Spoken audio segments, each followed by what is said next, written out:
Good things will come from self-expression. John Cho said that. Hi, my name is Symphony, and you're listening to Parenting Confident Kids with your host and my mommy, Tamika Anderson.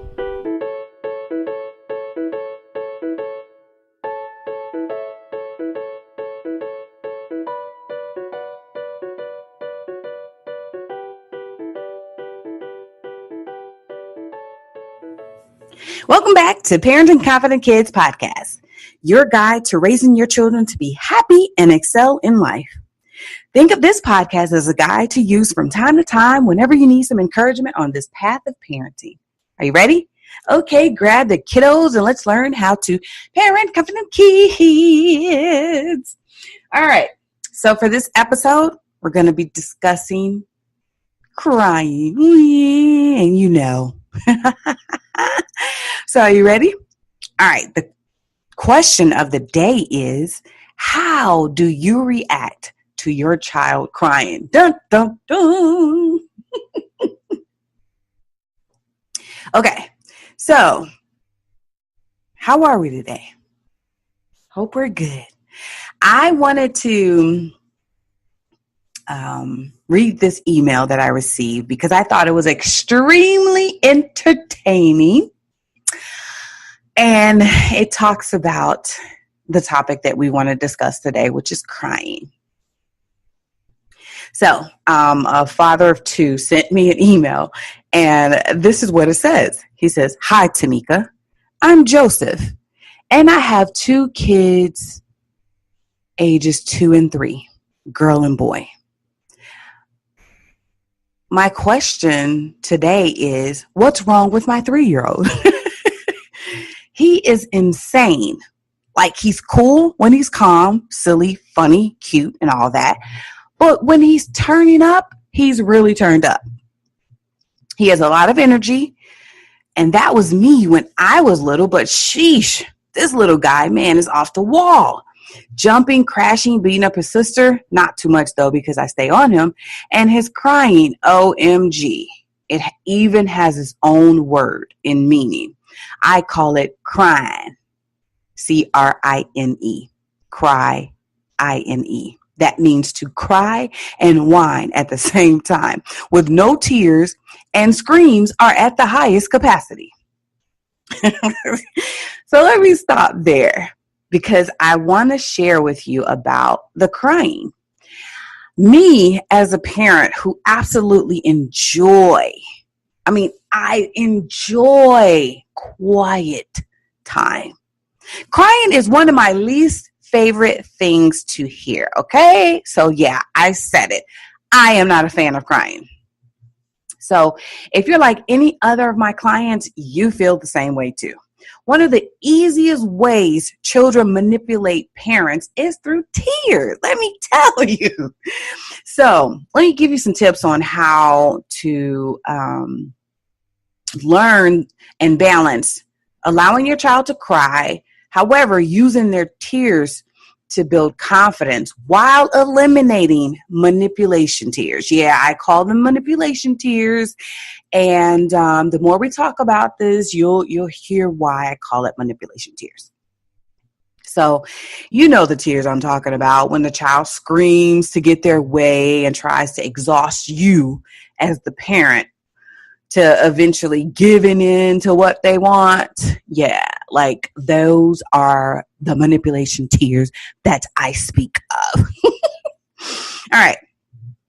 So the first step in eliminating manipulation tears while building confidence in allowing your child in self-expression is to listen to them.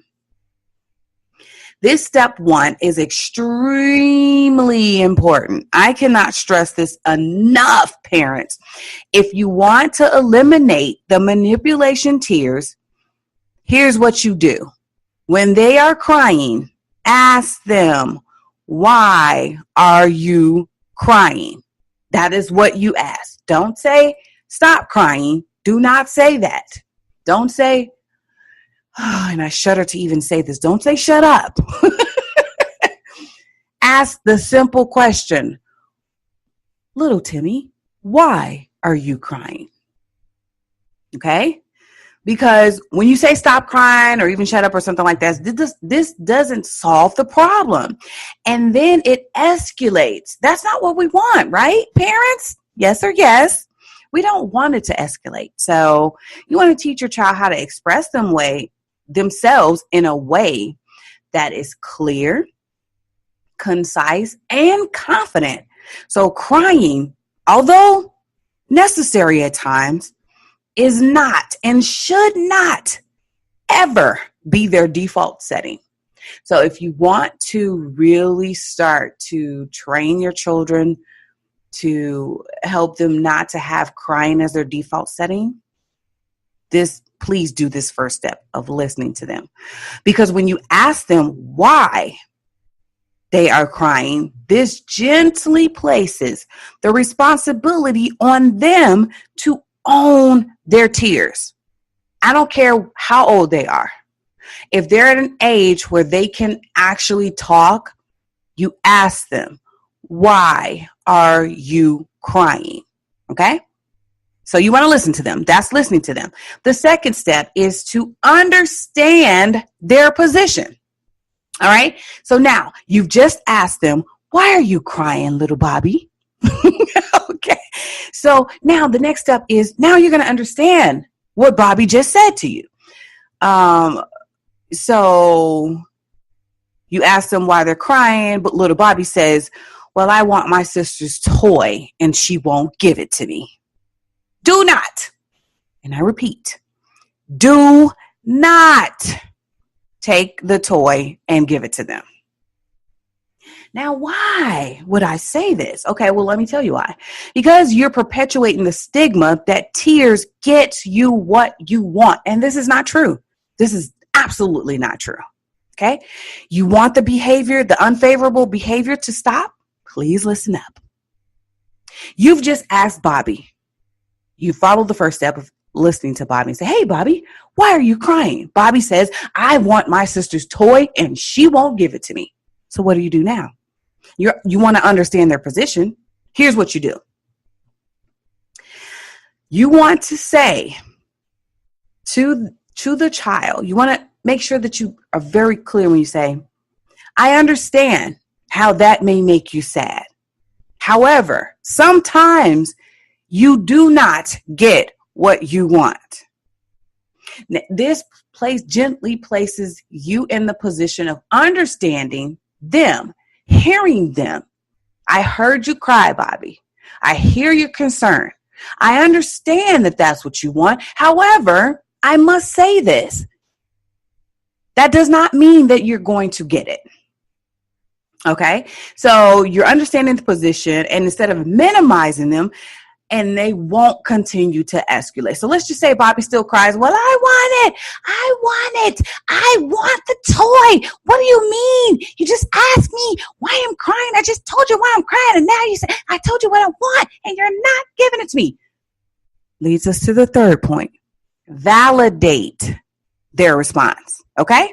So you've just listened to Bobby. You've heard him cry. You say, why are you crying, Bobby? Bobby told you I'm crying because my sister won't give me her toy. That is why I'm crying. So now, validating them. You can even add a story about how you may have wanted something and could not get it. I love to teach my children through stories. I tell them, hey, listen, I remember a time when I wanted blah, blah, blah. I couldn't get it. And this is the reason why I couldn't get it. So I had to work really hard for X, Y, and Z. It was something that you can work for, right? So another thing that I would do to foster more confidence in relationship building, I would offer them a suggestion like this. How about if you asked your sister very nicely if you could play with her toy? Then I would also tell them, now she can say no. That is her decision, her choice to say no. However, sometimes if you ask nicely, you may get what you want instead of crying about it. Now, what are we doing here? We're validating the child. At the same time, we're offering them suggestions that are positive. We want to eliminate the crying, right? Yes, we do. So we're offering them a suggestion to express themselves instead of crying, to ask for what they want. Use your words, like people say. Use your words. Okay, so we're suggesting that they use their words. And we're also letting them know that the answer to their question may also be no. Oh my goodness, this is such a huge thing. I really, really want you to hear me, parents. When you are raising children to be confident, to express themselves concisely and confidently, you have to explain everything to them, right? So letting them know that no is an answer is going to be one of the best things that you probably teach your children. Why? Because they're going to hear no. They are not going to go through life always hearing yes. They're not.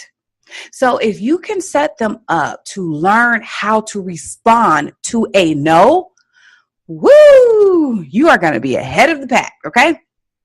So let them know that you're teaching them how to express themselves in a positive way, ask for what they want, and be prepared for a no, right? So when your little one cries, use it as an opportunity to learn more about them, as well as teaching them a valuable lesson. Now, if you have additional questions about this topic, because obviously I can't get into all of it on my podcast, I would love to. However, I cannot do that. So if you would have more questions about how to really work through this with toddlers especially, shoot me an email, parentingconfidentkids@gmail.com.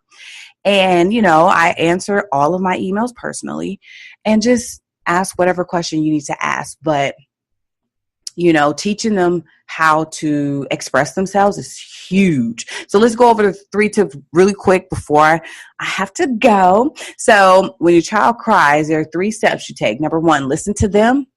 Number 2, understand their position. Number 3, validate their response. Okay? So you know what time it is, right? Kids Corner.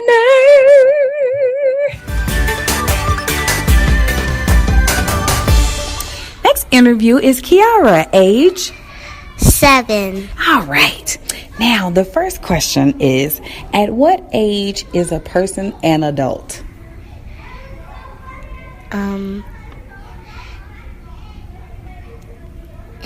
My dad is 22 and my mom is 21. All right. Well, that's a great answer. Okay, if you could change one rule that your family has, what would it be? Their stuff. Which stuff? Clothes. All right. Why clothes?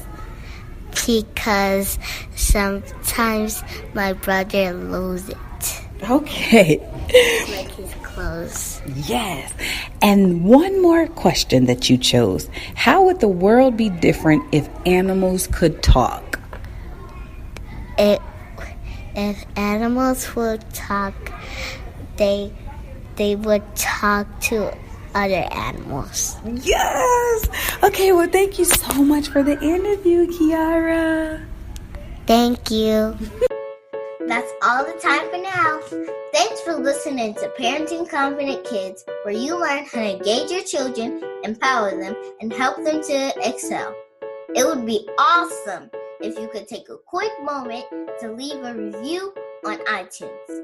If you'd like your child featured on Kids Corner or have any questions you would like answered on the show, please visit us at www.parentingconfidentkids.com. See you next time.